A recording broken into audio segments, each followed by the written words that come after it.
Ang kabaitan ay hindi katumbas ng pagiging sunod-sunuran. Habang naghihingalo ang aking ina, nagpapakasasa sa nakaw na yaman ang mga alferos. Lumayas ka patay gutom. Sigaw ng demonyong si Doña Carmen habang nakatalikod ang duwag kong asawa. Ngunit tapos na ang aking pagluha. Babangon ako mula sa putik upang singilin sila. Handa na ba silang tikman ang bagsik ng isang babaeng wala nang isusuko? Pirmahan mo ito o hahayaan nating malagutan ng hininga ang nanay mo sa mismong oras na ito. Ang boses ni Doña Carmen ay parang talim ng labaha na humiwa sa katahimikan ng madilim na silid sa ospital. Malamig, walang bahid ng awa. Ibinagsak niya ang isang makapal na folder sa ibabaw ng mesa. Ang tunog ng papel na tumama sa kahoy ay tila isang hatol ng kamatayan na umalingaw-ngaw sa apat na sulok ng kwarto. Napatigil ang kamay ni Marisol. Hawak niya ang isang malambot at basang bimpo, maingat na pinupunasan ang noo ng kanyang ina na halos hindi na humihinga sa ilalim ng mga makina. Ang bawat haplos ni Marisol ay puno ng pag-ibig, isang huling pagkapit sa pag-asang baka. Sa susunod na sandali ay muling magmulat ang mga mata ng babaeng nagbigay sa kanya ng buhay. Ngunit ang bawat salitang lumalabas sa bibig ng kanyang biyenan ay tila lason na, unti-unting pumapatay sa natitira niyang lakas. "Mommy, please! Huwag dito!" Naghihingalo si nanay. Pakiusap ni Marisol. Ang kanyang boses ay isang manipis na bulong na basag. Sa luhang hindi pa bumubuhos, hinarap niya si Rafael, ang kanyang asawa, ang lalaking nangako sa harap ng altar na poprotektahan siya sa hirap at ginhawa. Ngunit si Rafael ay nakatayo lamang sa sulok, nakatungo at hindi makatingin sa kanya ng diretso. Ang pananahimik nito ay mas masakit pa kaysa sa anumang sampal. Ito ang katahimikan ng pagtataksil. "Rafael, magsalita ka naman." Pagmamakaawa ni Marisol. Ang kanyang mga daliri ay humigpit sa basang bimpo hanggang sa mamuti ang kanyang mga kuko. "Sabihin mo sa kanila na hindi totoo ang nakasulat sa papel na yan. Alam mong hinding-hindi ko magagawang magtaksil sa'yo." "Enough with the drama, Marisol." Bulyaw ni Doña Carmen. Ang kanyang muka ay namumula sa galit habang dinuduro ang kanyang dampa ng daliri. "You are a disgrace to the Alfero's name. Pirmahan mo ang pag-amin na nangaliwa ka. Pirmahan mo ang annulment. Kapalit niyan, babayaran ko ang operasyon at lahat ng bayarin sa ospital na ito. Isang pirma mo lang at mabubuhay ang nanay mo. Pero kung magmamatigas ka, well, baka bukas ay kailangan mo nang maghanap ng murang kabaong." Nanigas ang buong katawan ni Marisol. Ang hangin sa loob ng ICU ay tila naging yelo na nanunuot sa kanyang mga buto. Binuklat niya ang folder sa harap niya. Isang confession of infidelity. Isang kasinungalingan na binuo upang sirain ang kanyang dangal at iligtas ang reputasyon ng mga alferos mula sa kahihiyan ng paghihiwalay. Tumingin si Marisol sa kanyang ina. Ang dibdib nito ay bahagyang gumagalaw, umaasa sa hanging ibinibigay ng makina. Ang bawat tunog ng monitor, ang bawat regular na pag-ugong ng ventilator, ay tila bumubulong sa kanya ng isang pangalan. Sakripisyo. Nanginginig ang kanyang kamay nang abutin niya ang pluma. Ang bawat hibla ng kanyang pagkatao ay sumisigaw na huwag itong gawin.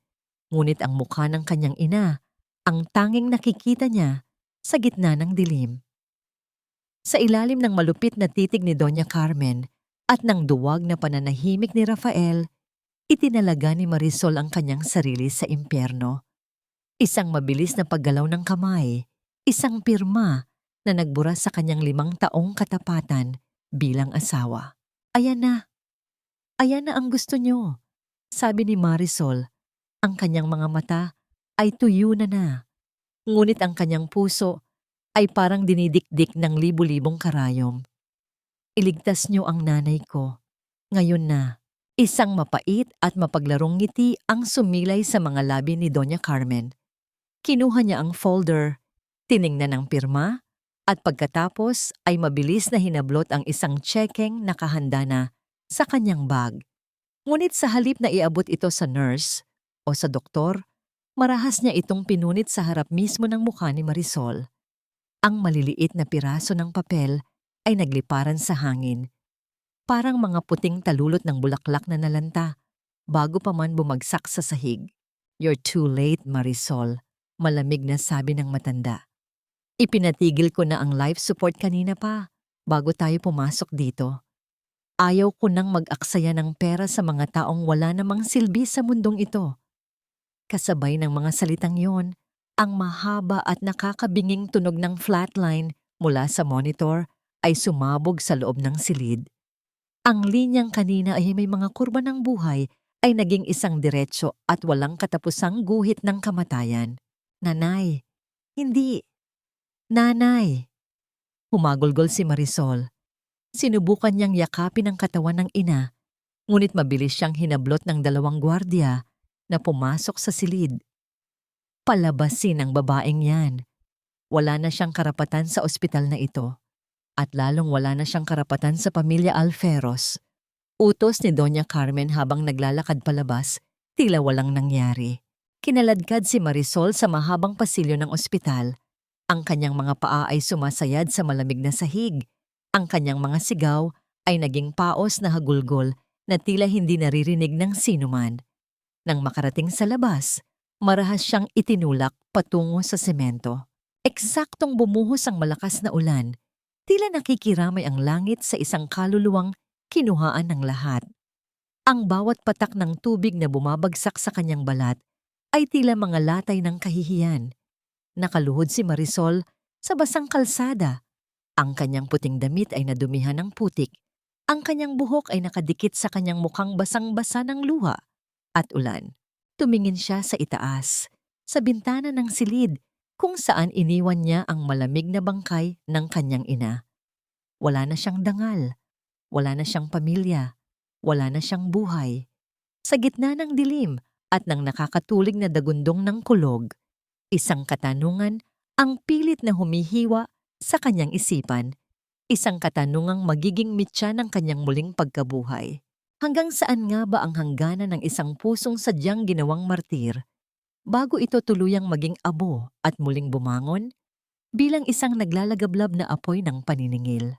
Ang bawat hakbang ni Marisol palayo sa ospital ay tila paglalakad sa ibabaw ng nagbabagang uling kahit pa basang-basa siya ng ulan. Ang lamig ng gabi ay pumasok sa kanyang mga buto, ngunit ang mas matindi ay ang pakiramdam ng kawalan sa loob ng kanyang dibdib. Wala na ang kanyang ina, wala na ang kanyang dangal, wala na siyang kahit anong pag-aari, kundi ang suot niyang puting damit na ngayon ay tila isang basahang kumakapit sa kanyang nangangatog na katawan.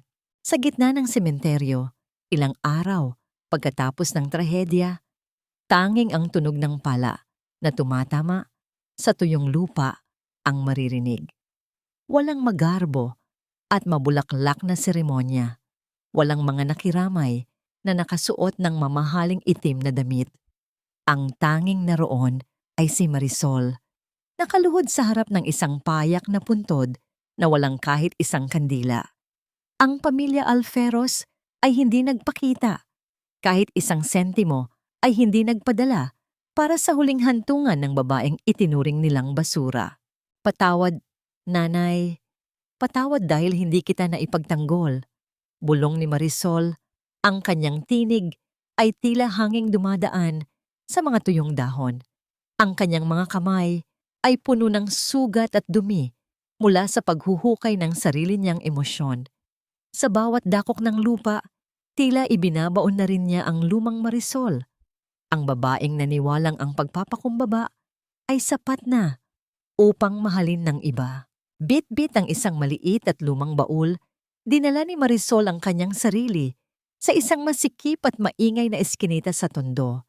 Dito, ang amoy ng kanal at usok ay humahalo sa ingay ng mga batang naglalaro sa kalsada. Ang kanyang bagong tahanan ay isang maliit na kwarto na gawa sa pinagtagpi-tagping kahoy at yero. Sa tuwing uulan, ang bawat patak ng tubig na tumatagos sa butas ng bubong ay lumilikha ng sariling ritmo sa sahig. Ija, kain ka muna. Kanina ka pa nakatulala sa kawalan. Isang malambot na boses ang bumasag sa kanyang pag-iisip. Si Aling Rosa, ang matandang kapitbahay na may gininto ang puso, ay pumasok dala ang isang platitong may mainit na pandesal. Tumingin si Marisol sa matanda at sa unang pagkakataon, matapos ang maraming gabi, nakaramdam siya ng init na hindi nanggagaling sa galit. Salamat po, Aling Rosa. Hindi niyo po kailangang gawin ito. Sa lugar na ito, Marisol, tayo-tayo lang ang magtutulungan. Nakangiting sagot ni Aling Rosa habang inilalatag ang isang lumang kumot sa balikat ni Marisol. Huwag mong hayaang lamunin ka ng dilim. Ang gabi ay natatapos din. Nang makaalis ang matanda, binuksan ni Marisol ang lumang baul ng kanyang ina. Sa ilalim ng mga lumang damit, nakita niya ang isang bagay na nagpabilis sa tibok ng kanyang puso. Isang lumang makina ng pananahi. Ang bakal nito ay medyo kinakalawang na. Ngunit ang mga gulong nito ay tila naghihintay lamang na muling paikutin. Hinawakan ni Marisol ang makina at sa isang sandali, tila naramdaman niya ang init ng mga kamay ng kanyang ina sa ibabaw ng kanyang sariling mga kamay.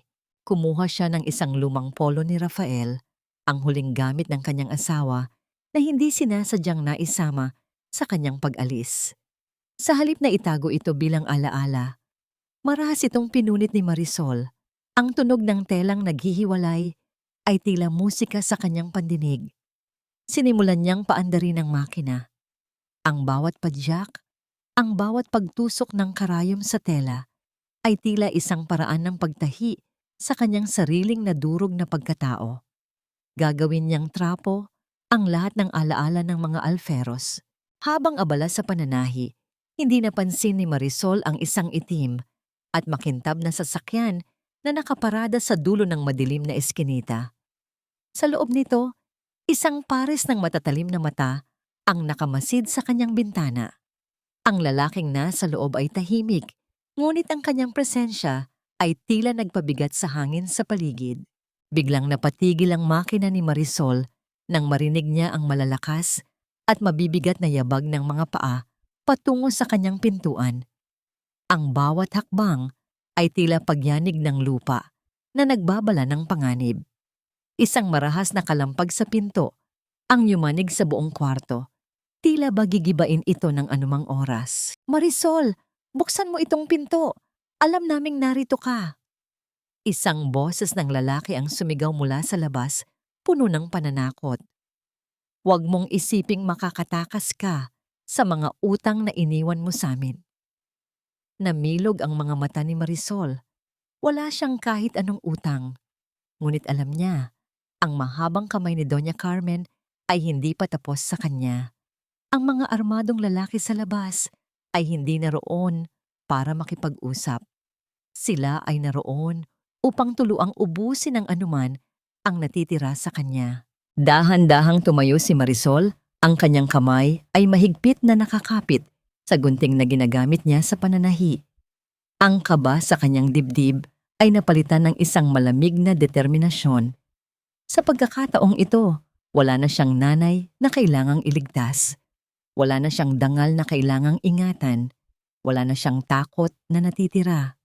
Sino ang mga lalaking ito? At hanggang saan ang kayang gawin ni Doña Carmen upang tuluyan siyang ilibing sa limot?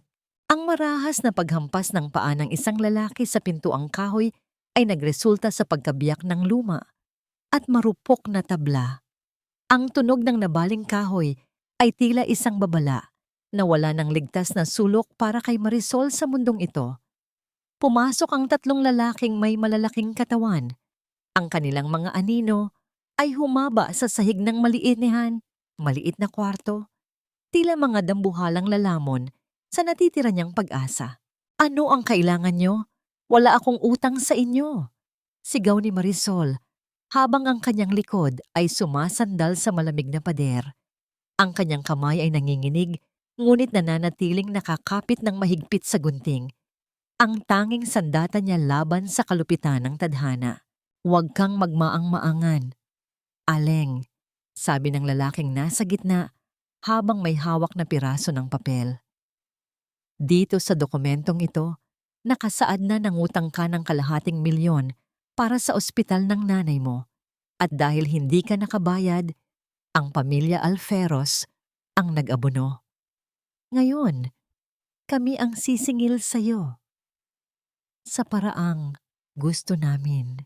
Ang bawat salita ay parang isang sampal ng katotohanan. Alam ni Marisol na pakana ito ni Doña Carmen.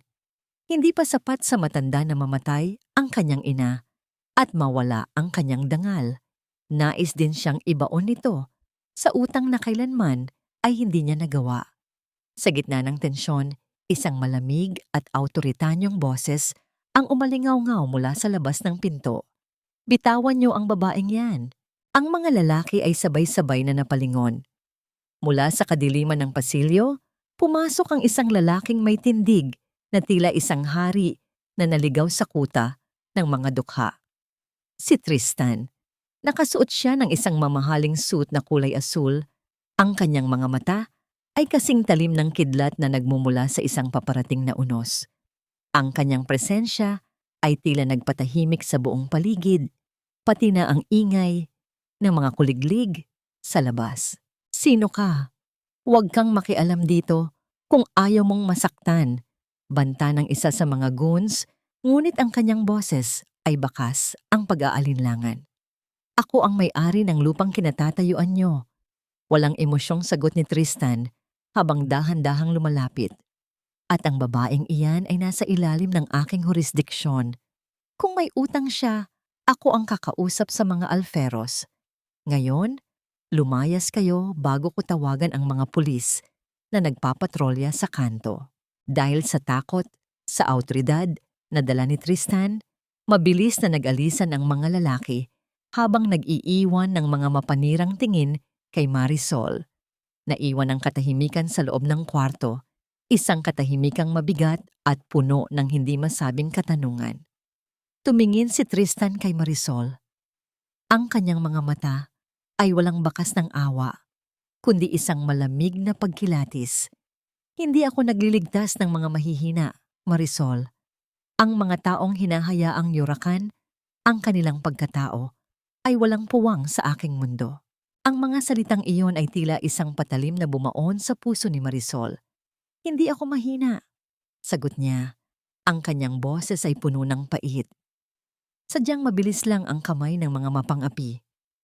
Napansin ni Marisol na sa gitna ng kaguluhan kanina, ang manggas ng mamahaling suit ni Tristan ay nasabit sa isang nakausling pako sa pinto at nagresulta sa isang malaking punit. Ang telang iyon ay halatang gawa sa pinakamahal na klase ng seda. Your suit is ruined, sabi ni Marisol habang dahan-dahang ibinababa ang kanyang gunting. Let me fix it. Utang ko sa iyo ang pagpapaalis sa mga lalaking iyon. Isang mapang-uyam na ngiti ang sumilay sa mga labi ni Tristan. This is a bespoke suit from Italy. Isang pagkakamali mo lang, mas lalo mo lang itong sisirain. Huwag mong subukan ang pasensya ko.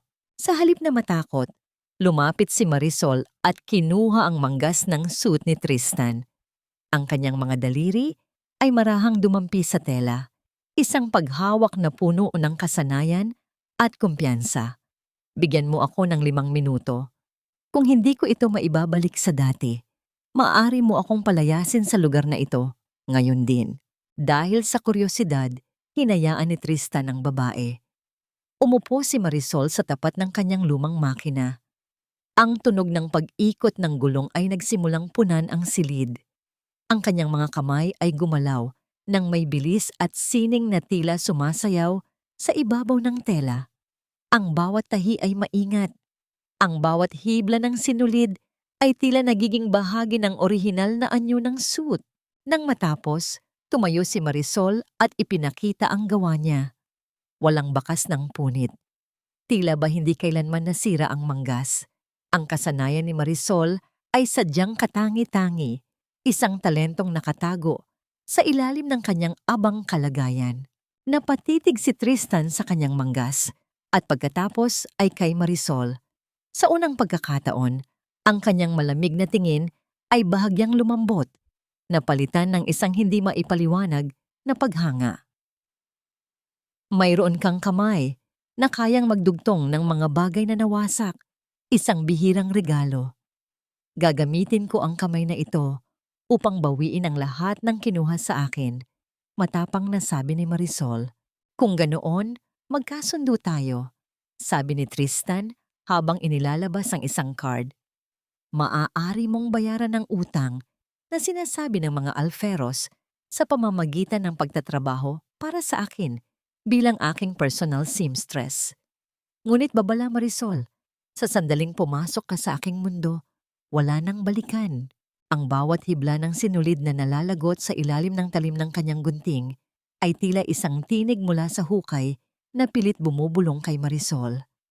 Maingat, dahan-dahan, tila ba natatakot siyang masugatan ang mismong kaluluwa ng kanyang yumaong ama na nananatili sa loob ng lumang coat na yon. Sa wakas, ang matigas na bagay na nakatago sa pagitan ng lining at ng makapal na tela ay tuluyang lumabas.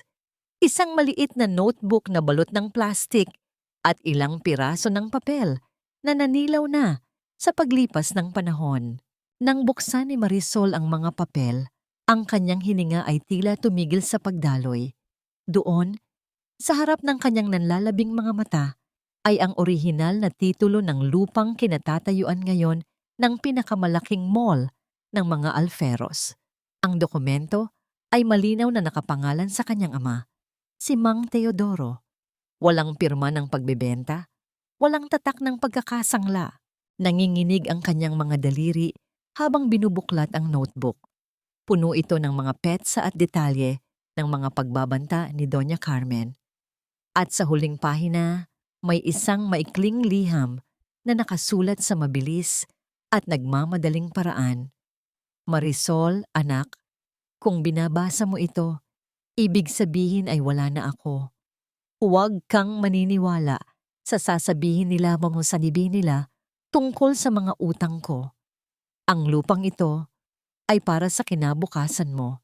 Ninakaw ito ni Carmen gamit ang mga pekeng papeles. Mag-iingat ka dahil hindi sila titigil hanggang hindi tayo nauubos. Ang katotohanan ay tumama kay Marisol na parang isang malakas na hampas ng alon sa pampang. Ang lahat ng sakripisyo niya, ang pagpapakumbaba niya sa loob ng 5 taon sa mansyon, ang pagkamatay ng kanyang ina, lahat ng iyon ay bahagi ng isang malaking panloloko. Ang kasal nila ni Rafael ay hindi bunga ng pag-ibig, kundi isang paraan upang manatili siyang malapit at kontrolado habang dahan-dahang ninanakaw ng mga alferos ang lahat ng pag-aari ng kanyang pamilya. Nabitawan ni Marisol ang notebook. Napaupo siya sa sahig, ang kanyang mga kamay ay itinakip niya sa kanyang mukha habang ang kanyang buong katawan ay nayayanig ng tahimik ngunit matinding paghagulgol. Ang sakit ay tila isang dambuhalang kamay na pumipiga sa kanyang puso hanggang sa wala ng matirang dugo. Sa gitna ng kanyang pagkasira, hindi niya napansin ang pagpasok ni Tristan. Hindi ito nagsalita, hindi ito nagtanong. Sa halip, dahan-dahang lumapit ang lalaki at naupo sa tabi niya sa maduming sahig ng maliit na kwarto. Ramdam ni Marisol ang init na nagmumula sa katawan ni Tristan. Isang presensya na tila nagsisilbing angkla sa gitna ng kanyang nagngangalit na emosyon. Inabot ni Tristan ang isang malinis at mabangong panyo. Ang pag-iyak ay hindi tanda ng kahinaan, Marisol. Bulong niya. Ang boses ay malalim at puno ng hindi inaasahang pakikiramay. Ito ay tanda na labis-labis na ang dala mong bigat. Hinarap siya ni Marisol. Ang kanyang mga mata ay mapula at puno ng pait. Ninakaw nila ang lahat, Tristan. Pati ang buhay ng mga magulang ko. Kinuha nila para lang sa pera at kapangyarihan. Wala silang kaluluwa. Tiningnan ni Tristan ang mga dokumento sa sahig. Ang kanyang panga ay nagtagis at ang kanyang mga mata ay kumislap sa galit na tila may pinaghuhugutang malalim na sugat. Kung ganoon, huwag mo silang bibigyan ng luha. Bigyan mo sila ng laban na hindi nila makakalimutan. Dahan-dahang isinandal ni Marisol ang kanyang pagod na ulo sa balikat ni Tristan. Sa sandaling iyon, ang lahat ng takot ay tila naglaho. Ang bawat tibok ng puso ni Tristan na naririnig niya ay tila nagbibigay sa kanya ng bagong lakas. Ang paglalakbay patungo sa paniningil ay hindi na magiging malungkot at mag-isa.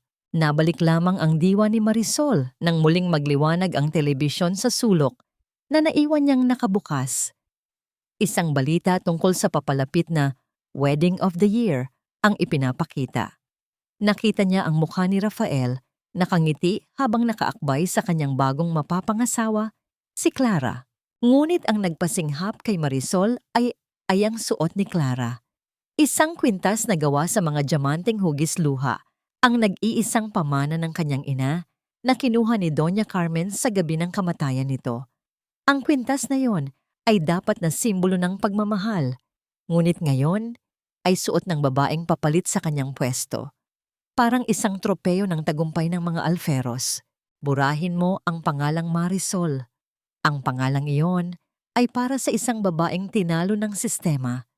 Isang babaeng hinayaang itapon ang kanyang dangal sa putikan para sa mga taong walang puso.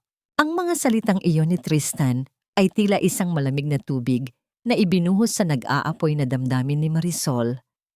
Nakatayo siya sa gitna ng isang napakalawak at napakagandang studio na puno ng mga mamahaling tela, mula sa pinakamalambot na seda hanggang sa pinakamakinang na mga kristal.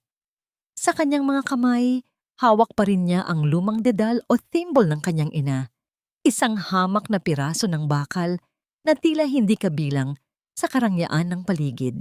Ang kaibahan ng kanyang nakaraan at ng hinaharap na iniaalok ni Tristan ay tila isang malalim na sugat na muling bumukas. Sa bawat haplos niya sa mamahaling tela, naaalala niya ang magagaspang na kamay ng kanyang ina na naglalaban ng damit ng ibang tao para lamang may maipakain sa kanya. Ang iro niya ng buhay ay tila isang mapait na biro. Ngayon ay napapalibutan siya ng yaman, ngunit ang tanging kayamanan na gusto niyang balikan ay wala na.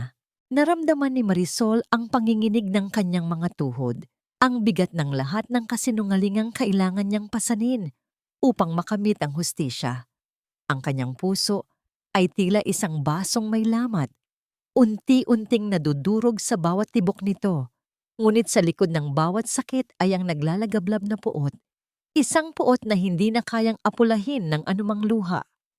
Simula ngayon, tatawagin ka nilang Sol, patuloy ni Tristan habang dahan-dahang lumalapit sa kanya. Gaya ng araw, ikaw ang magbibigay ng liwanag na nakakasilaw, at ikaw din ang susunog sa kanila kapag masyado silang lumapit. Sa ilalim ng pamamahala ni Tristan, nagsimula ang transformasyon. Hindi lamang ito tungkol sa pananamit o postura. Ito ay tungkol sa pagbuo ng isang pader sa paligid ng kanyang puso. Ipinakilala ni Tristan sa mga elite circles ng Manila ang isang misteryosong designer na mula raw sa Europa. Isang henyo na tinatawag nilang Sol. Ang bawat disenyo ni Marisol ay puno ng hinagpis at sining, mga damit na tila may sariling kaluluwa dahil bawat tahi ay may kalakip na panalangin para sa paniningil. Isang gabi, isang pagkakataon ang dumating. Isang malaking charity gala ang gaganapin kung saan inaasahang dadalo ang mga Alferos. Gumawa si Marisol ng isang obra maestra, isang gown na kulay hating gabi. May mga thimble-sized na kristal na tila mga bituin sa gitna ng kadiliman. Ipinadala ito ni Tristan bilang isang anonymous gift sa kaganapan na may layuning makuha ang atensyon ng pinakamapaghangad na babae sa party, si Clara. Gaya ng inaasahan, ang balita tungkol sa kagandahan ng gown na yon ay mabilis na kumalat. Ang misteryo ni Sol ay naging pinakamainit na paksa sa mga socialites, ang pag-ikot ng mga gulong ng itim na sasakyan sa sementadong driveway ng mansyon ng mga Alferos ay tila isang mabigat na hudyat ng muling pagbabalik sa isang impyerno. Sa bawat paghinto ng sasakyan, Nararamdaman ni Marisol ang paninikip ng kanyang dibdib. Ang bawat pintig ng kanyang puso ay tila isang tambol na nagbababala ng panganib. Dito sa lugar na ito, siya hinamak. Dito sa lugar na ito, siya tinratong basura. At ngayon, babalik siya rito, hindi bilang biktima, kundi bilang isang anino na magdadala ng kanilang pagkasira. Bumaba si Marisol mula sa sasakyan, suot ang isang eleganteng itim na damit na lalong nagpatangkad sa kanyang tindig. Isang malapad na sombrero at manipis na itim na veil ang bumabalot sa kanyang mukha. Sapat upang itago ang kanyang pagkakakilanlan, ngunit nagbibigay ng isang misteryosong aura. Ang kanyang bawat hakbang patungo sa pintuan ay puno ng dahan-dahang awtoridad. Malayo sa mahiyaing Marisol, na dati ay laging nakayuko sa pasilyong ito. Sinalubong sila ni Doña Carmen sa malawak na sala. Ang matanda ay tila hindi nagbago. Nakasuot pa rin ito ng mamahaling alahas at ang kanyang mga mata ay puno pa rin ng mapanghusgang tingin. "So, you are the famous designer Sol," sabi ni Doña Carmen habang tinitingnan si Marisol mula ulo hanggang paa. "Inaasahan ko na ang iyong serbisyo ay magiging sulit sa napakataas na presyong hiningi mo. Ayaw ko ng anumang bakas ng pagiging ordinaryo sa kasal ng aking anak. Masyado na kaming nadumihan ng huling babaeng napunta rito, isang patay gutom na walang ibang alam kundi ang manghingi ng pera." Ang bawat salita ni Carmen ay tila isang patalim na sumusugat sa kalooban ni Marisol. Ang kanyang mga kamay ay palihim na nagkurumbot sa loob ng kanyang guwantes. Ang kanyang kuko ay bumaon sa kanyang palad upang pigilin ang panginginig ng kanyang galit. Ang ganitong uri ng gaslighting, ang pagbaliktad sa katotohanan upang palabasin siyang masama, ay ang naging buhay niya sa loob ng 5 taon. "Huwag po kayong mag-alala, senyora," sagot ni Marisol sa isang malamig at ibang-ibang tono. "Ang aking mga disenyo ay nakalaan lamang sa mga taong marunong magpahalaga sa tunay na ganda. Sisiguraduhin kong ang kasal na ito ay magiging huling bagay na pag-uusapan ng lahat ng tao sa bansang ito." Pumasok si Clara, ang babaeng papalit sa kanya, na may suot na mapagmataas ng ngiti. Ngunit ang nagpatigil sa mundo ni Marisol ay ang kwintas na suot nito, ang huling pamana ng kanyang ina. Ang mga diamanteng iyon ay tila mga luhang kumikinang sa leeg ng isang magnanakaw.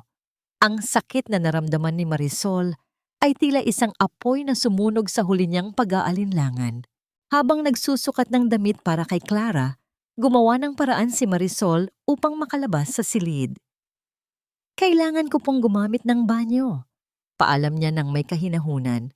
Sa kanyang paglalakad, sa pasilyong pamilyar sa kanya, hindi siya tumungo sa banyo. Sa halip, maingat siyang naglakad patungo sa opisina ni Doña Carmen. Sa pamamagitan ng bahagyang nakabukas na pinto, nakita niya ang lokasyon ng vault, isang lihim na taguan sa likod ng isang malaking painting. Doon, alam niyang nakatago ang mga dokumentong kumuha sa buhay ng kanyang ama. Nabalik lamang siya sa realidad nang marinig niya ang mabibigat na yabag ng sapatos na papalapit sa kanyang direksyon. Mabilis siyang tumalikod at nagpanggap na tinitingnan ang isang florera sa gilid. "May kailangan ka ba, Miss Sol?" Ang boses na yon ay nagpalamig sa dugo ni Marisol. Si Rafael. Dahan-dahang humarap si Marisol. Ang kanyang veil ay nananatiling nakatakip sa kanyang mukha. Tinitigan siya ni Rafael ng may halong pagdududa at kuryosidad. Ang distansya sa pagitan nila ay sapat na upang maamoy ni Marisol ang pamilyar na pabango ng lalaking minahal niya noon. Ngunit ngayon ay kinasusuklaman na niya ng higit sa lahat. "Rafael, anong ginagawa mo? Huwag mong abalahin ang ating panauhin." Ang tinig ni Clara ay parang isang matinis na hagupit na bumasag sa tensyon sa pagitan ni Rafael at Marisol.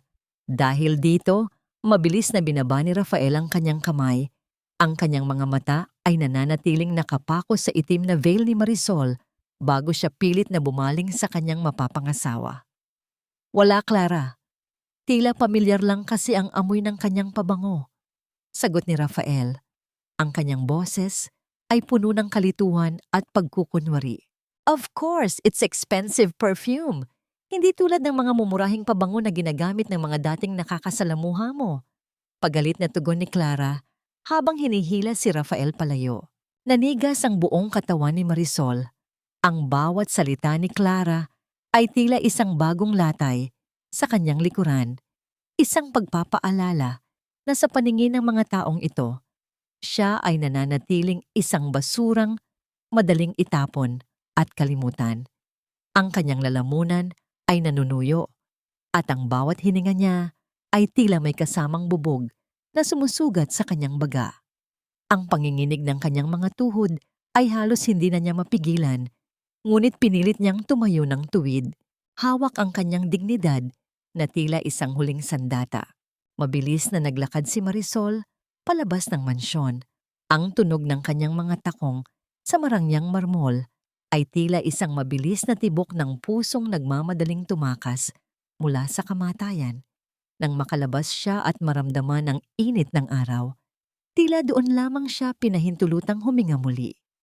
Isang itim na van ang naghihintay sa dulo ng kalsada. Sa sandaling bumukas ang pinto at makapasok siya, ang lahat ng katatagang ipinakita ni Marisol ay biglang gumuho.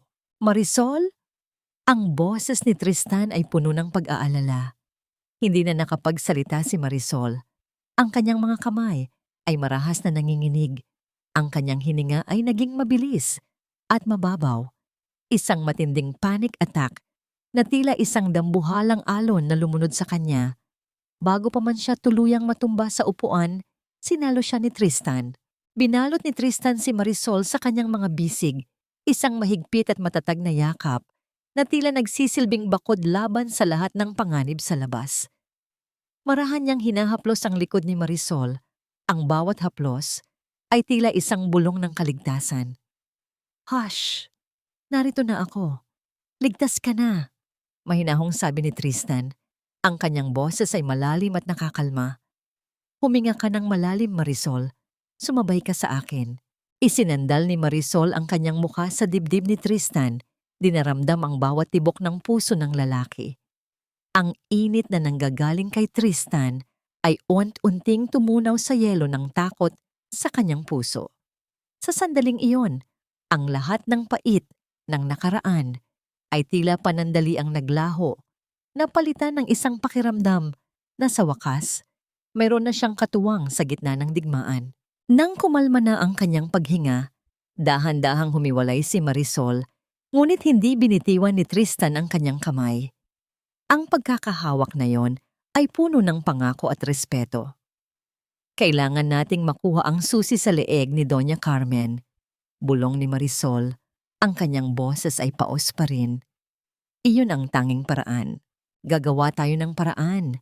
Sagot ni Tristan habang pinupunasan ang malamig na pawis sa noo ni Marisol gamit ang kanyang sariling panyo. Pero sa ngayon, kailangan mong magpahinga. Hindi ka na mag-iisa sa labang ito. Ipinapangako ko sa iyo. Habang pabalik sila sa studio, tumunog ang cellphone ni Tristan. Isang report mula sa kanyang tauhan na nakikinig sa mga tawag sa loob ng mansyon. Tristan, may narinig silang usapan ni Doña Carmen sa telepono. Sabi ng tauhan sa kabilang linya, tungkol sa isang pekeng dokumento na kailangan niyang itago dahil may nagtatanong na taga-bangko. Nagkatinginan sina Marisol at Tristan. Ang misteryo ay lalong lumalalim at ang panganib ay lalong lumalapit. Ang dumi ay madaling labhan, ngunit ang bahid ng pagkatao ay habambuhay na nakakapit sa balat. Ang boses ni Doña Carmen ay tila isang malupit na hatol habang tinitingnan niya ang isang mantsa sa sahig, bago ibaling ang kanyang nanlilisik na mga mata kay Marisol.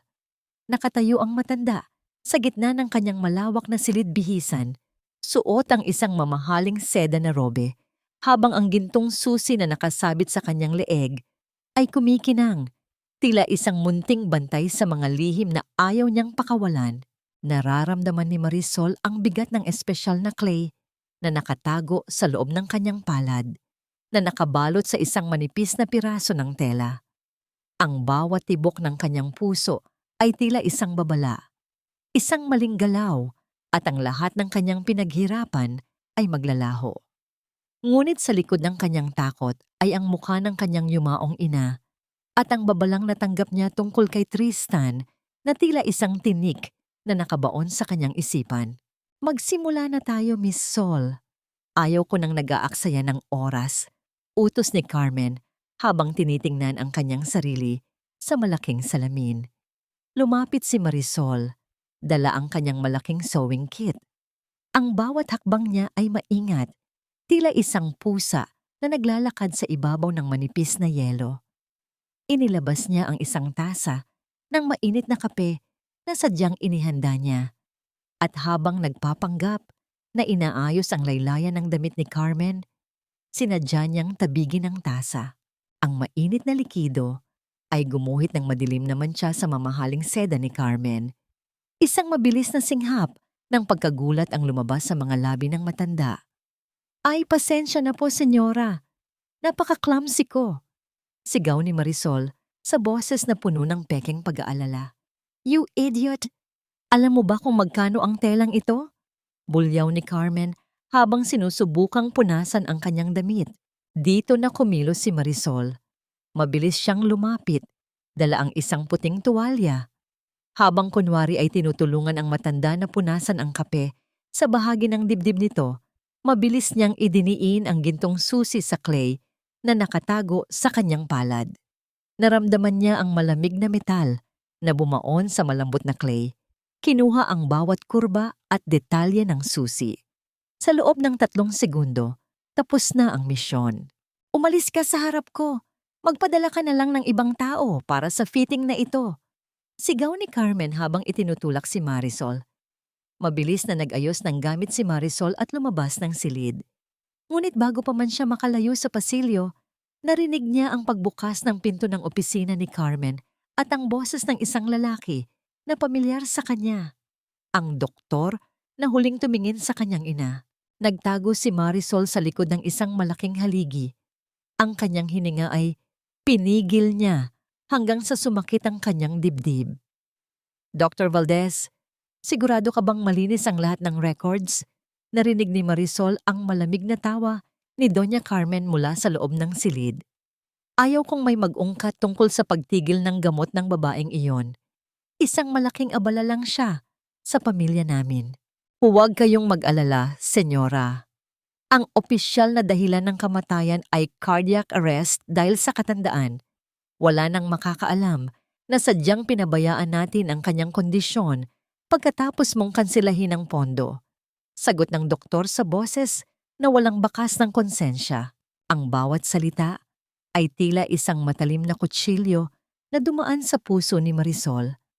Ang kanyang mga kamao ay humigpit ng husto hanggang sa bumaon ang kanyang mga kuko sa kanyang palad na naging sanhi ng pagdaloy ng maliliit na patak ng dugo sa kanyang balat. Ang sakit na naramdaman niya ay hindi na lamang pighati. Ito ay naging isang absolutong galit na handang sumunog sa buong mundo ng mga Alferos. Ang kanyang ina ay hindi lamang namatay. Ito ay pinatay sa paraang pinakataksil. Nang makalabas ng mansyon, sinalubong siya ni Tristan sa loob ng sasakyan. Ibinigay ni Marisol ang clay mold na may bakas ng kanyang dugo. Nakuha ko na. Bulong ni Marisol. Ang kanyang boses ay malamig at puno ng puot.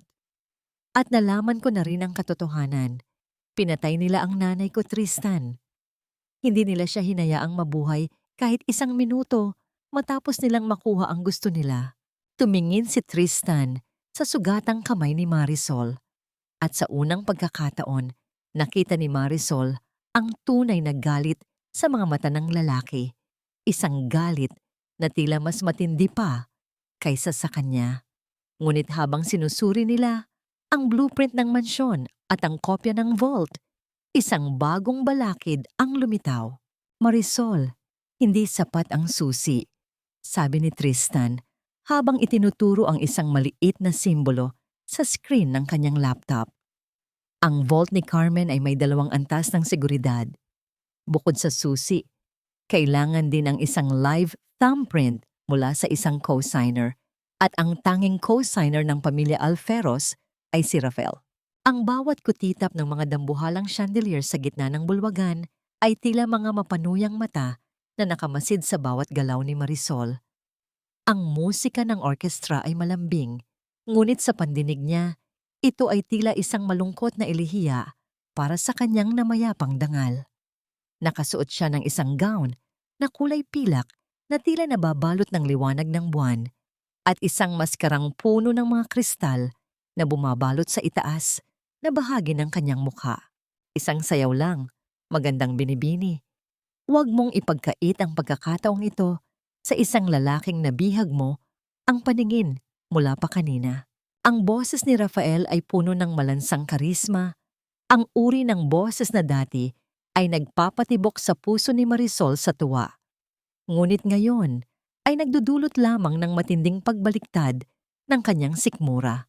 Nakatayo ang lalaki sa kanyang harap, nakasuot ng itim na maskara, at ang kanyang mga mata ay nanunuot sa pagtingin sa kabila ng disguise ni Marisol.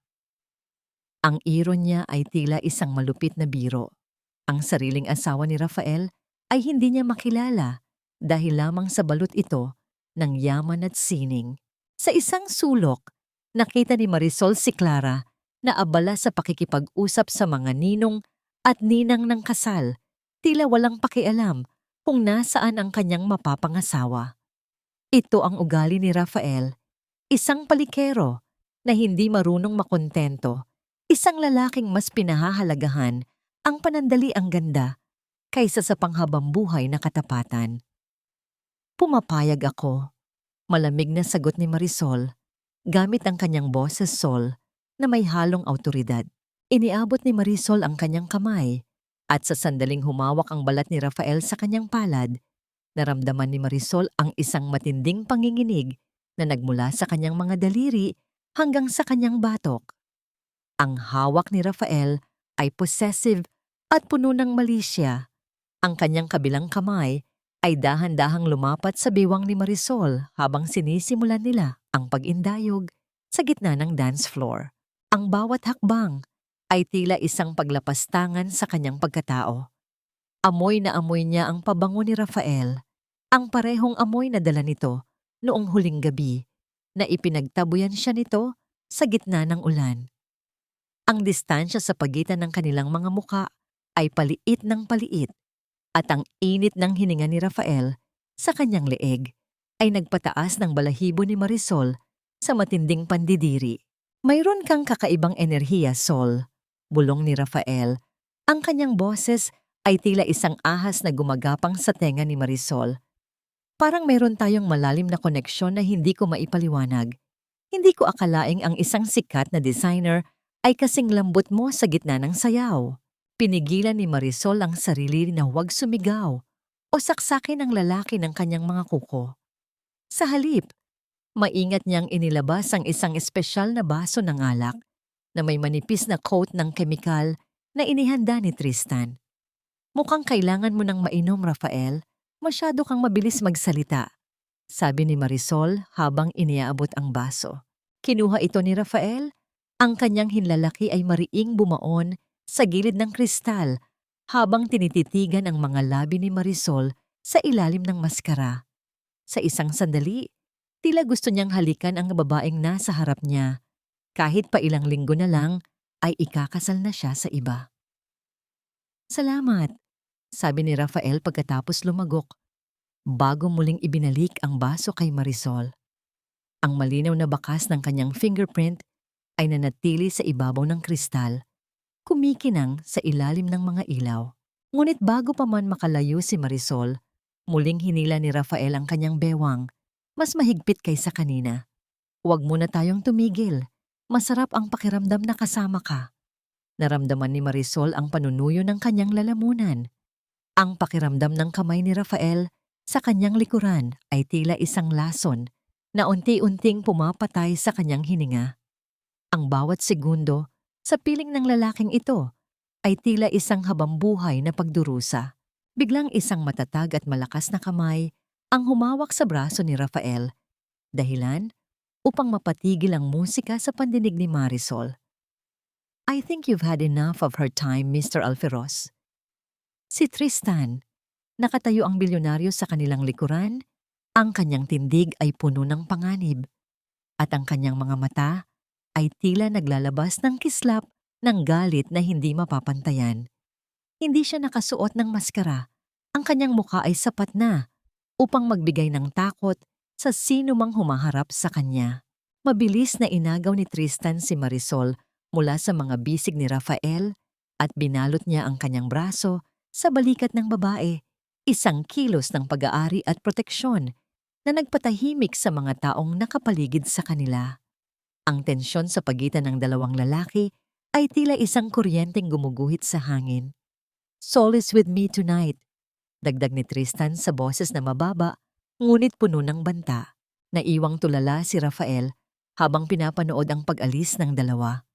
Ligtas na nakuha ni Marisol ang baso, ngunit ang panginginig ng kanyang katawan ay hindi tumitigil hanggang sa makarating sila sa balkonahe ng gusali. Ang pagkakanulo ay hindi laging nanggagaling sa mga kaaway na lantad. Madalas, ang pinakamatinding sugat ay nanggagaling sa mga taong kauri ng ating sariling dugo. Nang lumabas ang pangalan ni Attorney Victor Valeriano sa screen ng computer, naramdaman ni Marisol ang biglang paglamig ng hangin sa loob ng laboratorio ni Tristan. Ang lalaking ito, ang tiyuhin ni Tristan na itinuring niyang pangalawang ama, ay siya palang arkitekto sa likod ng mga pekeng dokumento ng mga Alferos. Ang lamat sa pagitan ni Marisol at Tristan ay panandaliang naglaho, napalitan ng isang mapait na pagkakaisa sa gitna ng parehong uri ng sakit. Hindi nag-aksaya ng oras si Tristan. Sa kabila ng hapdi ng katotohanan, nanaig ang kanyang determinasyon na ayusin ang lahat. Sa loob ng ilang oras, hinarap niya ang kanyang tiyuhin sa isang saradong silid.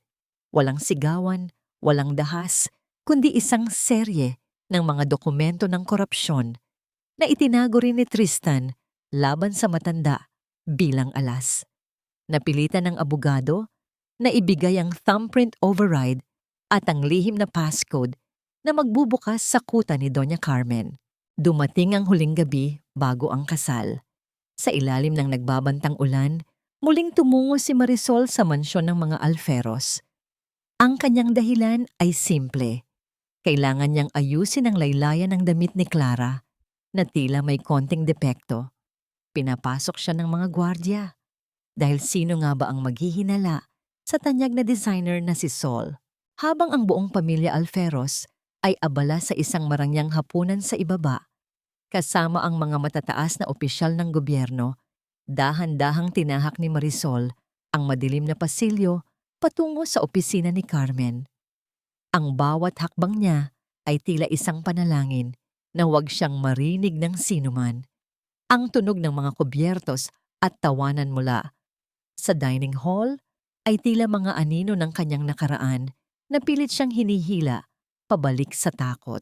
Nang makarating sa loob ng opisina, mabilis niyang hinawi ang malaking painting ng mga Alferos. Doon ay bumadya ang malamig na metal ng vault. Nanginginig ang kanyang mga daliri habang inilalagay ang override code at ang digital thumbprint na nakuha ni Tristan. Ang mahinang tunog ng pagpihit ng mga kandado sa loob ng pinto ay tila pinakamatamis na musika sa kanyang pandinig. Bumukas ang vault. Ang amoy ng lumang papel at alikabok ay sumalubong sa kanya. Sa loob ng ilang minuto, nahanap ni Marisol ang lahat. Ang orihinal na titulo ng lupa ng kanyang ama, ang mga pekeng kontrata na ginamit ni Carmen upang nakawin ang ari-arian, at ang mga resibo ng malalaking halaga ng pera na ibinayad sa doktor na pumatay sa kanyang ina. Bawat dokumento ay tila isang piraso ng kanyang nadurog na buhay na muling nabubuo. "Nakuha ko na. Nanay, nakuha ko na," bulong ni Marisol. Ang mga luha ay mabilis na pumatak sa kanyang mga pisngi. Ngunit sa kanyang pagmamadali na itago ang mga papeles sa loob ng kanyang damit, Isang pulang butones mula sa kanyang suot na cardigan ang aksidenteng nasabit sa gilid ng vault at nalaglag sa dilim ng sahig. Hindi ito napansin ni Marisol dahil sa tindi ng kanyang kaba. Palabas na siya ng silid nang biglang magliwanag ang pasilyo. Narinig niya ang mga yabag ng mga gwardiya na nagsasagawa ng kanilang huling inspeksyon bago matulog. Ang bawat hakbang ay papalapit at ang takot ay tila isang dambuhalang kamay na pumipiga sa kanyang lalamunan. Wala na siyang matataguan. Biglang isang matandang kamay ang humila sa kanya sa isang madilim na sulok sa likod ng isang malaking tapestry. "Huwag kang gagawa ng ingay, anak," bulong ng isang boses na pamilyar sa kanya. Si Nana Ising, ang matandang katulong na nag-alaga sa kanya noong siya ay nakatira pa sa mansyon. Ginamit ni Nana Ising ang isang lihim na pinto na sadyang ginawa para sa mga katulong noon upang hindi sila makita ng mga bisita. Sa gitna ng kadiliman ng makitid na daanan, naramdaman ni Marisol ang init ng yakap ng matanda. "Tapusin mo ang kasamaan nila, Marisol. Alam ko ang lahat ng hirap mo." Muling bulong ni Nana Ising bago siya tuluyang ilabas sa likod ng hardin. Tumakbo si Marisol patungo sa sasakyang naghihintay sa labas ng gate. Nang makapasok siya at makita si Tristan, doon lamang siya nakahinga ng maluwag. Ipinakita niya ang mga dokumento at sa unang pagkakataon, ang ngiti ng tagumpay ay sumilay sa kanyang mga labi. Ngunit sa loob ng mansyon, natapos na ang hapunan. Pumasok si Doña Carmen sa kanyang opisina upang kunin ang kanyang paboritong kwintas para sa paghahanda bukas. Nang buksan niya ang vault, ang kanyang paningin ay nahulog sa isang maliit, kumikinang na pulang butones sa sahig. Isang butones na tila isang patak ng dugo sa gitna ng kanyang yaman. Tumingin siya sa mga dokumento at napagtanto ang malaking kawalan. Isang nakakakilabot at punong-puno ng puot na sigaw ang umalingaw-ngaw sa buong mansyon, tila isang babala ng kamatayan. "Nanakawan tayo. Hanapin si Sol. Huwag niyo siyang hahayaang makalabas ng buhay. Nga buhay, patayin niyo siya." Ang bawat pagpigtal ng segundo sa loob ng mabilis na tumatakbong sasakyan ay tila isang patak ng dugo mula sa isang sugat na ayaw maghilom. Ang kalsada sa gitna ng gabi ay naging isang madilim na tanghalan ng habulan kung saan ang kamatayan ay nakabuntot sa bawat pag-ikot ng gulong. Sa likuran ni Marisol at Tristan, ang dalawang itim na sasakyan ay tila mga aninong gutom na hindi titigil hanggat hindi sila nalalamon. "Yumuko ka, Marisol. Huwag kang titingin sa likod." Ang sigaw ni Tristan ay puno ng awtoridad at pag-aalala habang mabilis niyang iniikot ang manibela upang iwasan ang isa pang sasakyang sumusubok na gitgitan sila. Isang matalim at nakakabinging tunog ng pagputok ng baril ang bumasag sa katahimikan ng gabi. Ang salamin sa likuran ng sasakyan ay nagkalamat at nagkapira-piraso. Ang mga bubog ay nagliparan sa loob na tila mga kristal ng panganib. Marahas na hinablot ni Tristan ang balikat ni Marisol at pilit itong pinayuko sa ilalim ng dashboard. Ang init ng palad ni Tristan sa kanyang batok ay naging tanging sandigan ni Marisol sa gitna ng mundong tila guguhuna. Naramdaman ni Marisol ang hapdi sa kanyang braso. Isang maliit na piraso ng basag na salamin ang dumaan doon, ngunit hindi niya ito ininda. Ang mas masakit ay ang kaisipang ang mga taong itinuring niyang pamilya ay handa siyang patayin upang mapanatili lamang ang kanilang mga kasinungalingan. Ang mga dokumentong yakap-yakap niya ay tila mas mabigat pa sa anumang karga dahil doon nakasulat ang dugo at pawis ng kanyang mga magulang. Dahil sa husay ni Tristan sa pagmamaneho at sa kanyang kaalaman sa mga pasikot-sikot na kalsada ng Maynila, unti-unti nilang naiwan ang mga humahabol. Pumasok sila sa isang makitid na bodega sa dulo ng isang pantalan kung saan ang amoy ng dagat at kalawang ay humahalo sa lamig ng gabi. Nang tumigil ang sasakyan at mamatay ang makina, Ang tanging maririnig na lamang ay ang mabilis at naghahabol na paghinga ni na Marisol at Tristan. Ayos ka lang ba? Nasaktan ka ba? Tanong ni Tristan. Ang kanyang mga kamay ay nanginginig ng bahagya habang sinusuri ang mukha ni Marisol sa dilim. Daplis lang ito, Tristan. Mas mahalaga ang mga papeles. Ligtas sila, sagot ni Marisol. Ang kanyang boses ay nanginginig sa pagitan ng takot at determinasyon. Dinala ni Tristan si Marisol sa isang maliit na kwarto sa loob ng bodega. Isang lihim na safe house na tila hindi na nagamit ng mahabang panahon. Ang alikabok ay sumasayaw sa ilalim ng isang madilim na ilaw. Ngunit para kay Marisol, ito ang pinakaligtas na lugar sa mundo dahil naroon si Tristan. Kumuha si Tristan ng isang maliit na kahon ng gamot. Dahan-dahan niyang nilinis ang sugat sa braso ni Marisol. Ang bawat haplos ng bulak na may alkohol ay nagdudulot ng bahagyang antak. Ngunit ang titig ni Tristan ay punong-puno ng lambot na tila humihingi ng paumanhin sa lahat ng sakit na nararanasan ng babae. Bakit mo ito ginagawa para sa akin, Tristan? Tanong ni Marisol habang pinagmamasdan ng lalaki. Masyado nang malaki ang utang na loob ko sa'yo. Inilalagay mo ang buhay mo sa panganib para sa isang babaeng wala namang maibabalik sa'yo. Napatigil si Tristan sa paglilinis ng sugat. Tumingin siya ng diretso sa mga mata ni Marisol. Isang titig na tila tumatagos sa lahat ng maskarang suot nito. Hindi mo kailangang magbayad ng anuman, Marisol. Ang makita kang muling nakatayo at naniningil sa mga taong umapi sa'yo. Sapat na yun sa akin. Dahil sa'yo, natutunan kong ang tunay na lakas ay hindi nanggagaling sa yaman, kundi sa pusong marunong lumaban kahit basag na. Sa gitna ng katahimikan, dahan-dahang inilapit ni Tristan ang kanyang mukha at marahang hinalikan ang noo ni Marisol. Isang halik na walang mali siya, kundi puno ng respeto at proteksyon. Isinandal ni Marisol ang kanyang ulo sa dibdib ni Tristan. Dinaramdam ang bawat tibok ng puso nito hanggang sa ang antok at pagod ay tuluyan siyang lamunin. Sa gabing iyon, sa ilalim ng mga bituing tila nagtatago, ang dalawang kaluluwang puno ng sugat ay nakahanap ng panandaliang kapayapaan sa piling ng isa't isa. Kinaumagahan, ang sikat ng araw ay pumasok sa maliit na bintana. Tila isang hudyat na ang oras ng paghuhukom ay dumating na. Tumayo si Marisol sa harap ng isang salamin. Wala na ang takot. Wala na ang pag-aalinlangan. Isinuot niya ang isang pulang-pulang damit na sadyang inihanda niya para sa araw na ito. Ang kulay ng dugo, ang kulay ng apoy, ang kulay ng kanyang pagbangon. Handa ka na ba? Tanong ni Tristan na nakatayo sa pinto. Suot ang kanyang pinakamagarbong suit, handang maging kalasag ni Marisol sa huling pagkakataon.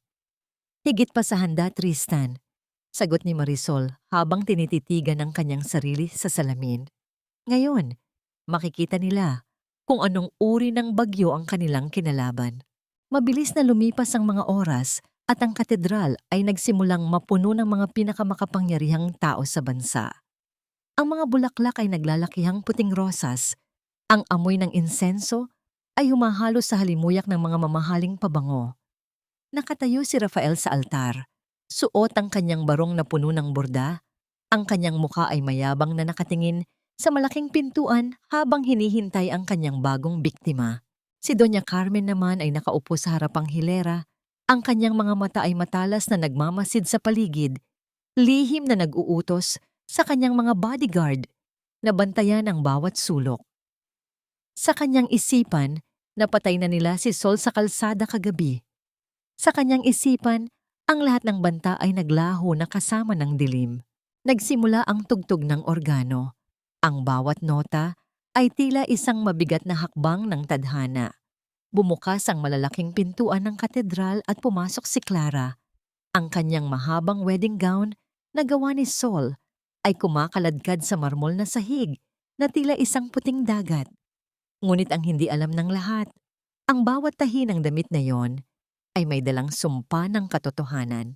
Eksaktong pagdating ni Clara sa tabi ni Rafael, sa gitna ng banal na seremonya, biglang mamatay ang lahat ng ilaw sa loob ng katedral. Ang tanging maririnig ay ang bulungan ng mga nagugulutang bisita at ang mabilis na paghinga ng mga alferos. Ang katahimikan sa loob ng katedral ay tila isang mabigat na kumot na bumabalot sa bawat hininga ng mga naroon. Sa loob ng ilang sandali, ang kadiliman ay naghari na tila ba ang langit mismo ay tumangging masaksihan ang pagsasama ng dalawang kaluluwang puno ng kasinungalingan. Ngunit nang muling bumalik ang kuryente, ang nakakasilaw na liwanag ng mga dambuhalang chandelier ay tumama sa altar na inilalantad ang bawat hibla ng mapuputing rosas at ang mga mukha ng pamilya Alferos na puno ng kayabangan at huwad na dangal. Nakatayo si Doña Carmen sa unahan. Ang kanyang tindig ay tila isang reyna na nakaupo sa isang trono ng mga nakaw na yaman. Si Rafael naman ay nakangiti. Isang ngingiting mapangapi na tila ba nanalo na siya sa lahat ng aspeto ng buhay. Ang seremonya ay nagpatuloy at ang boses ng pari ay umalingaw-ngaw sa bawat sulok ng katedral, dala ang tanong na nakatakdang magpabago sa lahat. Kung mayroon mang tumututol sa kasal na ito, magsalita ngayon o habang buhay na manahimik. Halos mawalan ng lakas si Lynette habang pilit niyang hinahawakan si Ramil. Mabigat ang katawan ng lalaki at bawat segundo ay parang hinihila rin siya ng panganib pababa. Nangangalay na ang kanyang mga braso, ngunit mariin pa rin ang kanyang kapit. Bumaon ang kanyang mga daliri sa manggas ni Ramil habang desperado niyang pinipigilan itong kumawala. Ramdam niya ang panginginig ng sariling katawan, ngunit mas nangingibabaw ang takot na tuluyan niya itong mawala. Tama na, Lynette, sigaw ni Ramil. Puno ng pagsisisi at pagdurusa ang kanyang tinig. Hindi ko na deserve ang isa pang pagkakataon. Sapat na ang lahat ng pagkakamaling nagawa ko. Mariin siyang umiling habang patuloy na lumalaban sa pagkakahawak nito. Ngunit lalo lamang naging magulo ang sitwasyon habang pilit na iniiwas ni Ramil ang sarili sa kanyang tulong. Huwag kang susuko. Sigaw pabalik ni Lynette na mumuo ang luha sa kanyang mga mata. Hindi ganito matatapos ang lahat. Hindi mo pwedeng takasan ang mga taong nagmamahal pa rin sa'yo.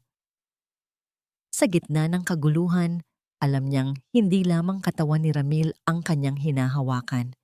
Pinipigilan din niyang tuluyang bumitaw ang lalaking minsan niyang minahal ng buong puso.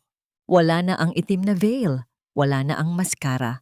Nakasuot siya ng isang simpleng pulang damit na tila nagliliyab sa gitna ng puting paligid ng katedral. Ang kanyang tindig ay matuwid, ang kanyang mukha ay payapa, ngunit puno ng isang kapangyarihang nanggagaling sa katarungan. Sa kanyang tabi ay si Tristan, ang lalaking nagsilbing kanyang kalasag, at sa likuran nila ay ang mga opisyal ng NB Soys na suot ang kanilang mga unipormeng sumisimbolo ng batas. Ako ang tumututol. Ang boses ni Marisol ay malinaw, matatag, at walang bahid ng takot. Ito ang boses ng isang babaeng dumaan sa apoy at lumabas na mas matatag kaysa sa anumang bakal. Isang matinding singhap ng pagkagulat ang gumuhit sa buong katedral. Ang mga bulungan ng mga bisita ay tila mga bubuyog na biglang nabulabog. Namutla si Rafael, ang kanyang mga kamay ay nagsimulang manginig. Habang nakatingin sa babaeng, akala niya ay tuluyan na niyang nabaon sa limot. Ngunit ang pinakamatindi ay ang reaksyon ni Doña Carmen. Ang kanyang mukha ay namula sa galit at ang kanyang mga mata ay nanlisik sa pagkamuhi. Anong ginagawa ng patay gutom na ito rito? Sigaw ni Doña Carmen na hindi na inalintana ang kabanalan ng lugar. Mga gwardiya, palabasin ang basurang iyan. Huwag niyo siyang hayaang madumihan ang kasal na ito. Ngunit hindi gumalaw ang mga gwardiya. Ang mga opisyal ng NBI ay humarang na nagpapakita na ang batas ang naghahari sa sandaling iyon. Dahan-dahang naglakad si Marisol patungo sa altar. Ang bawat hakbang niya ay tila isang pagbawi sa bawat luhang ibinuhos niya noon. Nang makarating siya sa harap ni Doña Carmen, kumuha siya ng isang makapal na folder mula kay Tristan. Sa isang mabilis na paggalaw, ibinato ni Marisol ang mga dokumento sa ere. Ang bawat piraso ng papel ay sumasayaw sa hangin bago bumagsak sa marangyang marmol na sahig. Ang mga orihinal na titulo ng lupa, ang mga resibo ng suhol sa doktor, at ang mga ebidensya ng korupsyon ng mga alferos ay nagkalat sa paanan ng mga bisita at sa ilalim ng mga flash ng kamera ng media. Ang yaman niyo ay nakatayo sa ibabaw ng mga bangkay at nakaw na lupa. Ang sigaw ni Marisol ay umalingaw-ngaw, na tila ba ang bawat salita ay isang hatol ng tadhana. Ito ang katotohanan na pilit niyong ibinaon. Pinatay niyo ang nanay ko para sa pirma ng annulment. Ninakaw niyo ang lupa ng tatay ko. Nagkagulo ang mga bisita. Ang mga reporters ay nagsimulang kumuha ng litrato sa mga dokumentong nagkalat sa sahig. Si Clara, na nakatayo sa tabi ni Rafael, ay tila nalito at nagsimulang umiyak sa kahihiyan, ngunit hindi pa tapos si Marisol. Lumapit siya kay Clara at hinawakan ang laylayan ng mamahaling wedding gown nito. "Clara, tingnan mo ang suot mo," bulong ni Marisol, ngunit sapat na malakas para marinig ng mga nasa malapit. Sa ilalim ng bawat borda ng gown na ito, may nakatagong selyo. Ang pangalan ng aking pamilya ay nakatahi sa mismong damit na suot mo para pakasalan ang lalaking pumatay sa aking dangal. Ang gown na ito ay hindi simbolo ng pag-ibig, kundi simbolo ng iyong pagpapakasal sa isang kriminal. Hinarap ni Marisol si Tristan. Sa gitna ng kaguluhang iyon, huminga ng malalim ang babae. Tiningnan niya si Tristan at ang lalaki ay tumango ng may labis na pagmamalaki at paghanga sa kanyang mga mata. Sa sandaling iyon, naramdaman ni Marisol ang isang absolutong catharsis. Ang lahat ng bigat na dinala niya sa loob ng maraming taon ay tila naglaho na. Ngunit ang kasamaan ay hindi sumusuko ng walang laban. Dahil sa sobrang kahihiyan at pagkawala ng kontrol, tuluyan nang nawala sa katinuan si Doña Carmen. Sa gitna ng sigawan, mabilis niyang hinablot ang isang baril mula sa bukas na bag ng kanyang bodyguard na nakatayo sa malapit. Isang malamig at nakakakilabot na tunog ng pagkasa ng baril ang umalingaw-ngaw na nagpatahimik sa buong katedral. Itinutok ni Doña Carmen ang dulo ng baril nang diretso sa puso ni Marisol. Ang kanyang mga mata ay nanlilisik sa isang baliw na pagnanais na pumatay. "Kung mawawala ang lahat sa akin, sisiguraduhin kong sasama ka sa impyerno." Sigaw ni Doña Carmen. Ang kanyang daliri ay dahan-dahang humihigpit sa gatilyo.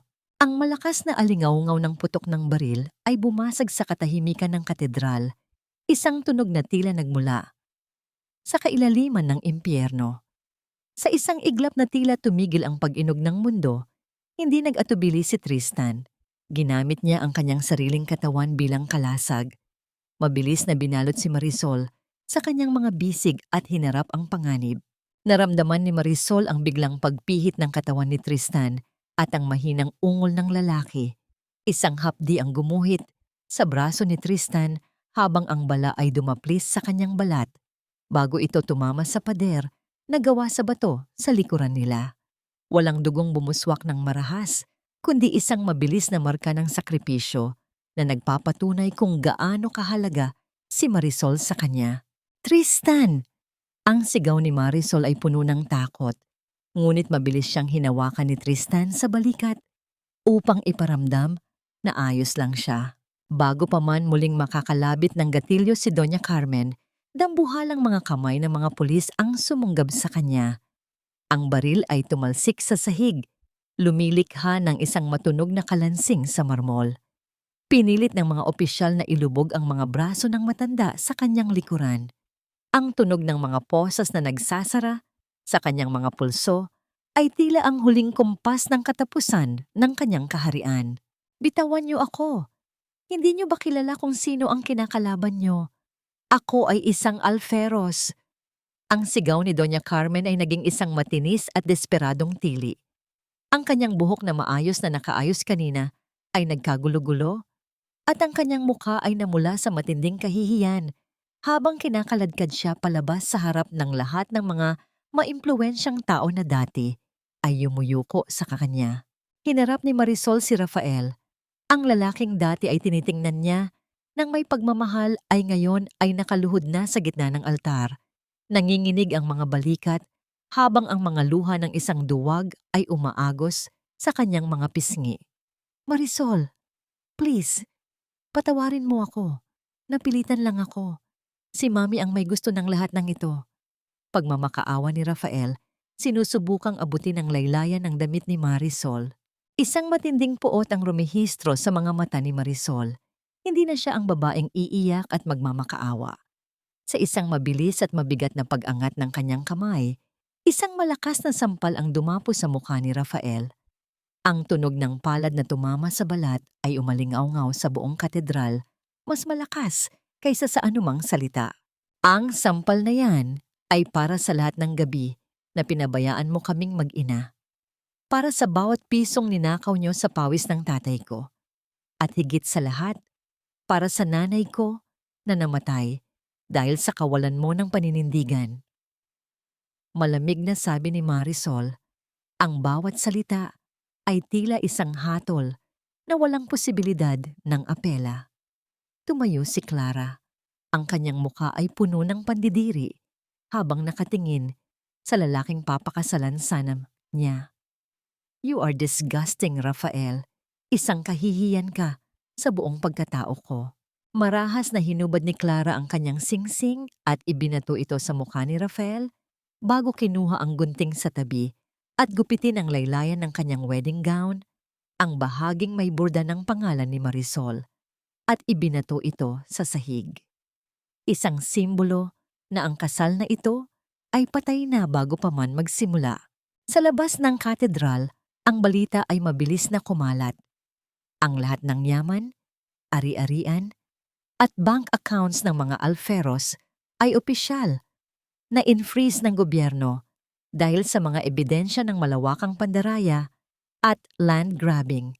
Sa loob ng isang oras, ang imperyong itinayo sa kasinungalingan ay tuluyang gumuho. Iniiwan ang pamilya Alferos na walang kahit isang sentimo sa kanilang bulsa. Inalalayan ni Marisol ang sugatang si Tristan palabas ng simbahan. Habang naglalakad sila sa gitna ng mga flash ng kamera, hindi na yumuko si Marisol. Nakataas ang kanyang noo, ang kanyang pulang damit ay kumikinang sa ilalim ng sikat ng araw, tila isang bandila ng tagumpay. Bago pa man sila makasakay sa sasakyan, humabol si Clara. Huminto siya sa harap ni Marisol. Ang kanyang mga mata ay puno ng pagsisisi. Dahan-dahan niyang hinubad ang kwintas mula sa kanyang leeg, ang kwintas ng ina ni Marisol. Hindi ito nararapat sa akin. Patawad sa lahat ng sakit na naidulot namin, kahit hindi ko alam ang lahat. Bulong ni Clara habang inilalagay ang malamig na mga diamante sa palad ni Marisol. Hinawakan ni Marisol ang kwintas. Naramdaman ang init ng alaala ng kanyang ina. Sa wakas, ang lahat ay bumalik na sa tamang lalagyan.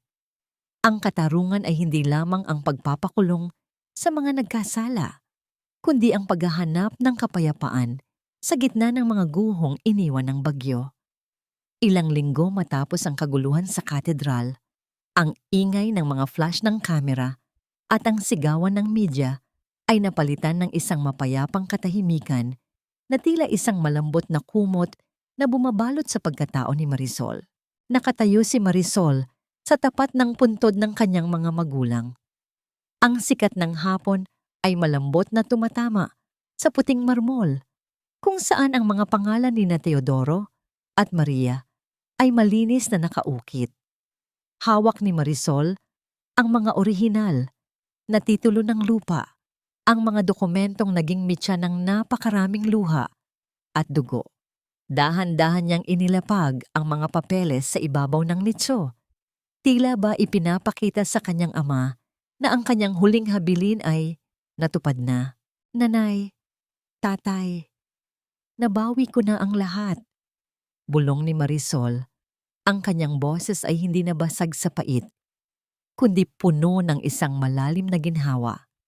Inilabas niya ang kwintas ng kanyang ina mula sa kanyang bulsa at hinayaang kumislap ang mga diamante sa ilalim ng araw.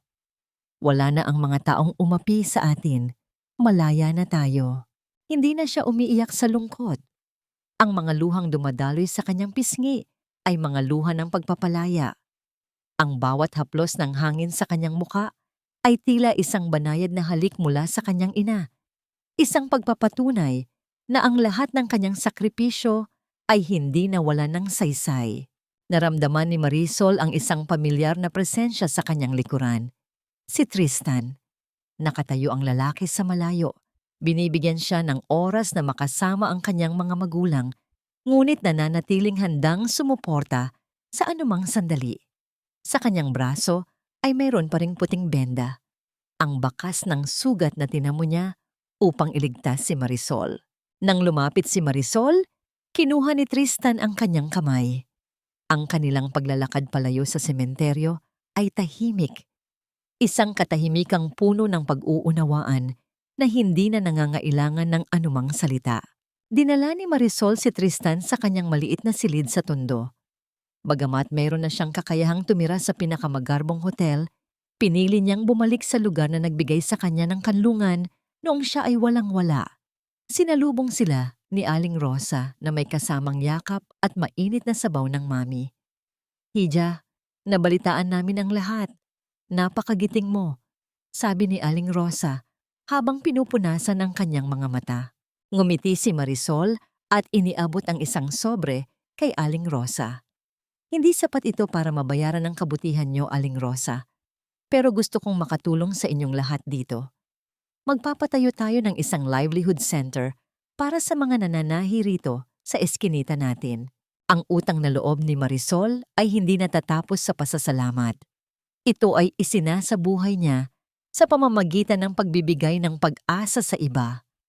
Ang komunidad na dati ay tila ba kinalimutan na ng mundo ay muling nabuhay dahil sa isang babaeng hindi nakalimot sa kanyang pinagmulan. Sa loob ng silid, dahan-dahang tinulungan ni Marisol si Tristan na palitan ng benda sa kanyang braso. Ang bawat kilos ni Marisol ay puno ng pag-iingat. Tila ba natatakot siyang saktan ang lalaking nagbigay sa kanya ng lahat. Habang pinupunasan niya ng gamot ang sugat ni Tristan, naramdaman ni Marisol ang titig ng lalaki sa kanyang mukha. "Bakit ka nakatingin ng ganyan?" tanong ni Marisol. Ang kanyang mga pisngi ay bahagyang namumula. "Pinagmamasdan ko lang ang babaeng matapang na nakilala ko sa dilim," sagot ni Tristan. Ang kanyang boses ay mababa at malambing. "Ang ganda mo kapag nakangiti ka ng totoo, Marisol." Napatigil si Marisol. Ang kilig na nararamdaman niya ay hindi katulad ng dati. Ito ay isang malalim at payapang pag-ibig na nanggagaling sa respeto at pagtanggap. Sa huling bahagi ng gabi, binuksan ni Marisol ang telebisyon. Ang balita ay tungkol sa pamilya Alferos.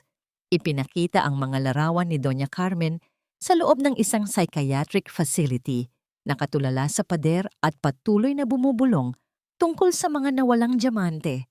Si Rafael naman ay nakitang namamalimos sa kalsada, iniwasan ng lahat ng kanyang mga dating kaibigan.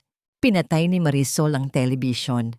Ang tunog ng pagkawala ng kuryente sa screen ay tila ang huling tuldok sa kabanata ng mga Alferos. Sa kanyang buhay, wala na siyang puot, wala na siyang galit. Pinili niyang patawarin ang kanyang sarili sa lahat ng pagkakamaling nagawa niya noon at hayaan ang tadhana na gumawa ng paraan para sa iba. Lumabas sina Marisol at Tristan patungo sa dalampasigan upang panoorin ang paglubog ng araw. Ang kulay ng langit ay naghahalo, ang lila, kahel at ginto. Tila isang obra maestra na ginawa ng Diyos para sa kanila. Ang hangin sa dalampasigan ay malamig at malinis, dinadala ang halimuyak ng dagat na tila humuhugas sa lahat ng pait na natitira sa dibdib ni Marisol. Habang nakatayo sa harap ng dagat, ang kanyang mga mata ay nananatiling nakapako sa maliit na velvet box na hawak ni Tristan. Inasahan niyang singsing ang makikita, ngunit nang buksan niya ito, isang maliit at makintab na gintong dedal, timbol, ang bumungad sa kanya. Hindi ito mamahaling diamante. Ito ay isang simpleng kagamitan ng isang mananahi. Ngunit sa mga mata ni Marisol, ito ang pinakamahalagang hiyas sa mundo. Ito ay sumisimbolo sa kanyang pinagmulan, sa kanyang talento, at sa dignidad na hindi kailanman nagawang nakawin ng sinuman. Ang dedal na ito ay gawa sa purong ginto, Marisol. Malamig na bulong ni Tristan. Ang kanyang mga mata ay puno ng paghanga. Sumisimbolo ito sa iyong mga kamay na nagtahi ng bagong buhay para sa iyong sarili. Ipinapaalala nito na anuman ang iyong marating, huwag mong kakalimutan ang babaeng naglakas loob na tumayo sa gitna ng unos. You are a masterpiece, Marisol, at hindi ka na mag-iisa sa pagpapatuloy ng iyong sining. Ang mga luha ni Marisol ay muling pumatak, ngunit hindi na ito luha ng pagdurusa. Ito ay luha ng pasasalamat. Niyakap niya ng mahigpit si Tristan. Isinandal ang kanyang ulo sa dibdib nito at naramdaman ang kapayapaan na matagal na niyang hinahanap. Sa sandaling iyon, ang lahat ng sugat ay tila naghilom. Ang lahat ng tanong ay nasagot na ng pagmamahal. Pagkalipas ng 1 taon, ang dating lupain ng mga Alferos na dati ay naging sentro ng kasinungalingan ay ganap ng nabago. Ito ay isa ng malawak at magandang fashion academy and livelihood center. Ang mga pader nito ay puno ng mga obra maestra ng mga kababaihang dati ay mga biktima rin ng kahirapan at pang-aapi. Sa gitna ng grand opening, ang boses ni Marisol ay umalingaw-ngaw habang nagbibigay ng maikling talumpati. Ang kasuotan ay hindi lamang tela. Ito ay salamin ng ating pagkatao. Dito sa center na ito, hindi lang tayo nananahi ng damit, nananahi tayo ng pag-asa. Ang bawat tahi ay isang pangako na tayo ay babangon, mas matatag, mas matapang, at higit sa lahat, mas malaya. Sa gilid ng entablado, nakatayo si Aling Rosa, suot ang isang napakagandang Filipiniana na gawa mismo ni Marisol. Nakita rin niya ang kanyang mga estudyante na sa bawat paggamit ng mga makina ay tila nakikita ang kanilang sariling kinabukasan na muling nabubuo. Nang matapos ang programa, lumapit si Tristan kay Marisol at hinawakan ang kanyang kamay. Hindi na sila kailangang magtago sa dilim, hindi na sila kailangang magsuot ng maskara. Sa harap ng marami, hinalikan ni Tristan ang noo ni Marisol, isang pagpapatunay na ang pag-ibig na dumaan sa matinding bagyo ay hindi kailanman mapapatumba. Sa malayo, sa isang hindi sinasadyang sandali, nakita ni Marisol ang isa sa mga pinakamahirap na estudyante niya na buong pagmamahal na gumagamit ng lumang makina ng kanyang ina. Ang makina na minsan ay naging saksi sa kanyang pag-iyak. Ngayon ay saksi na sa pagsilang ng mga pangarap ng iba. Ang buhay ni Marisol ay naging isang patunay na ang liwanag ay laging sumisikat matapos ang pinakamadilim na gabi. Hindi na siya ang babaeng nagmamakaawa sa pintuan ng mga Alferos. Siya na ang babaeng nagbubukas ng pintuan ng oportunidad para sa lahat.